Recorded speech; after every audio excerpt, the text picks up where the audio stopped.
After you, Hunter. Ready? Yes. Yeah, I was trying to make it obvious, but now. Fine. Right, in this episode we've got the, which I believe you picked, didn't you? The infrared avoidance. The flying fish. Flying fish thing. Yeah. It's quite a simple little one, this one. Really, again, unfortunately. But I'll show it working if you can switch to the other camera, and then we see it working. All I've done is just get close to the sensor that picks you up. It lights the LED up, so you can see it's happened. Nothing really spectacular to look at. It only uses 4 wires on the Arduino. And when I show you the program in a minute, it'll be short. So I may as well do that now then, haven't I? Yes. I've shown the Arduino in place doing that. Nothing else I can really do with it. Switching to my code, very simple. I've defined the pin I'm using for the LED, which is pin 12. I've defined the sensor, pin 10. I've set the trigger initially high because I believe this pulls low, doesn't it? Yes. When it detects, it goes low. So I've set it initial value of high.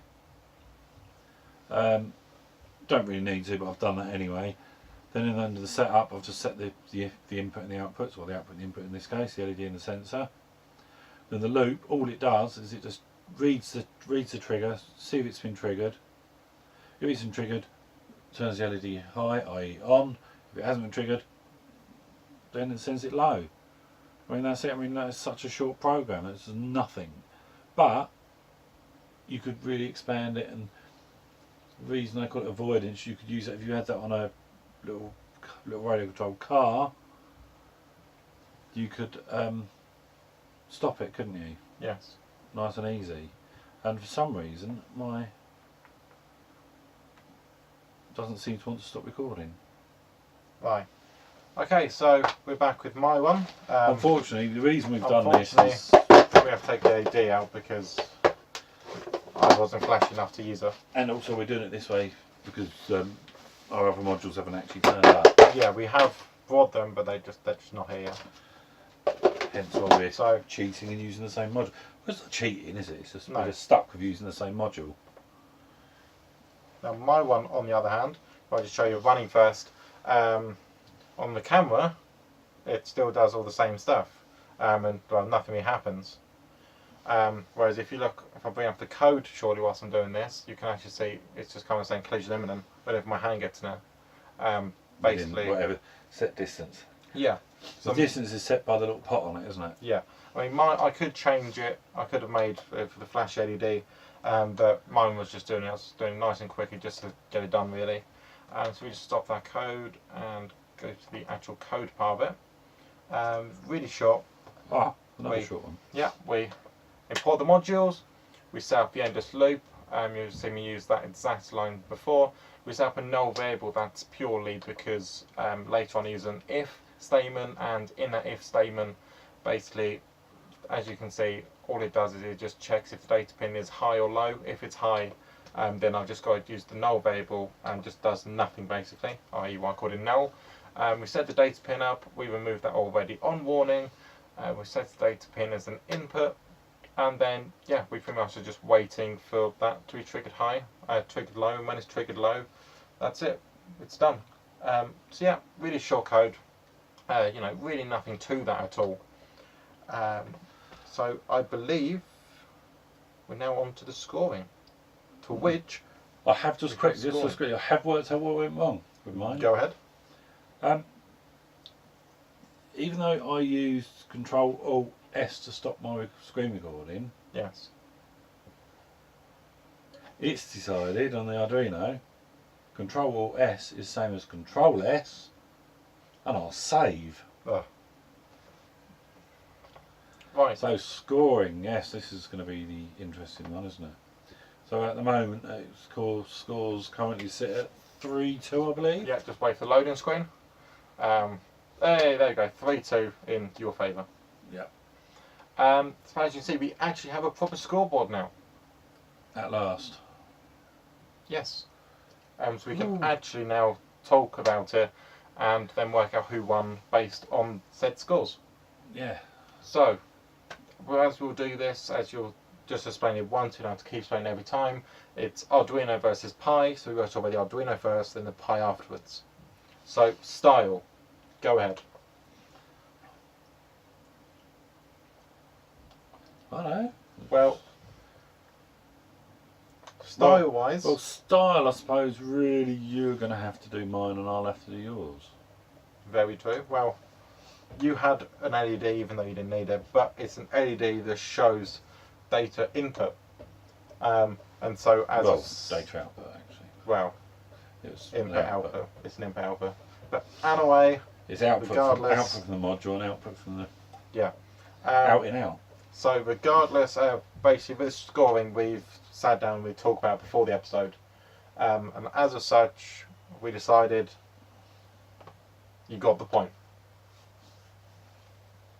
And now we'll handle my one. Well, you've still got style on it, haven't you?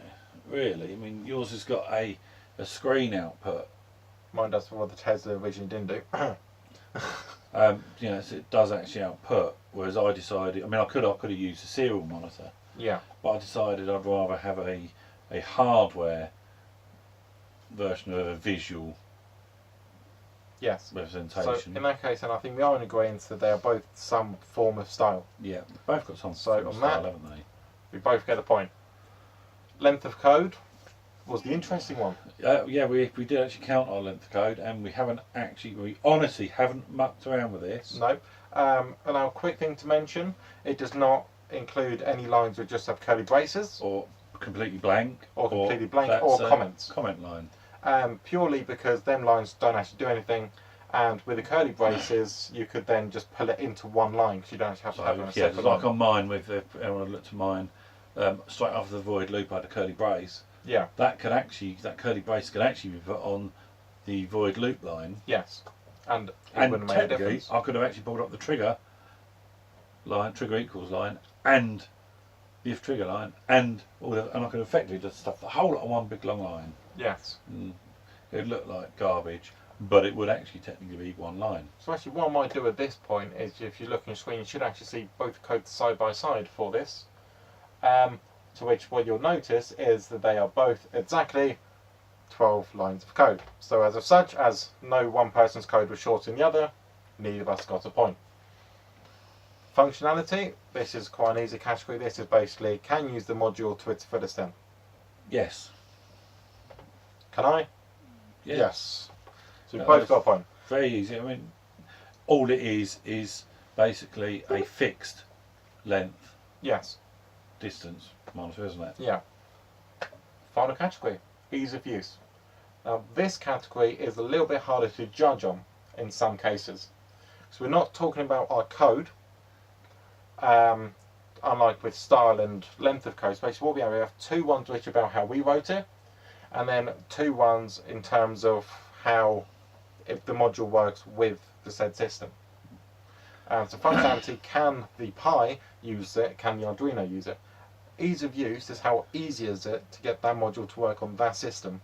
I mean, I suppose another way of explaining it on functionality would be, well, yeah, this also output the distance, and you couldn't read it, I could, then I'd win the category because I've used it all where he wouldn't have. Yes. So, yeah, with ease of use is basically how easy, whose one's easier, I suppose. Well, it's ease of use as in, do we feel that someone else can come along with just our code? Yes. And go, I know how that sets up, and set it all up and get it going. Do you know, actually I want it to light up 2 LEDs, and could someone then just... To which at this point, even though it has come up on the screen already, if there is anything you find a little bit confused around the code or you want in more detail, We do have a blog. I'll probably put the link back up on the screen at this point. And yeah, you can visit that blog. And we both have our own separate blog post, and it goes through how to use it with that module and what we learned from it, if we learn anything new. And obviously there's space there people can comment. Oh, and they can also comment on the video, Yeah. which is also linked within the blog post. Yes. I think I've got to do that 2 episodes. We've already done. I'll remember to put it on there. So yeah, anyway, ease of use. How easy? Yeah, I think you definitely get the point. Mine, where it's Python based, was nice, easy to read. We all both get the point. So if you were reading, you would notice that Neil got 3 points. I got 3 points. So we do have a draw. In the case of a draw, both people get a point, which is how we're on 3 and 2. Even though there's only been 3 episodes, this is the 4th episode. Yeah. And there's 2 looking of like them. there's 5. Yeah, 2 of them was a draw, so we both got the point for that episode. He won an episode, so he is 1 point ahead. So there you go. He's on now on 4. I'm on train behind on 3. So next episode, I've got to try and you've got to win. I've got to and win. I've got to lose for you to catch up. Yes. So basically, I'm hoping on my length of codes a lot shorter. So that is it for this episode, and we hope you to see you again in the Hope you next. to see. Which foreign language are you moving over to? Swahili next. Yeah, we hope to see you in the next episode. But until then, farewell. Bye. Ha! You thought we forgot. Well, we did, but we didn't. We've got the We have parts the here. box. The box. Pick, so I'm going to pick. And we are going to be doing.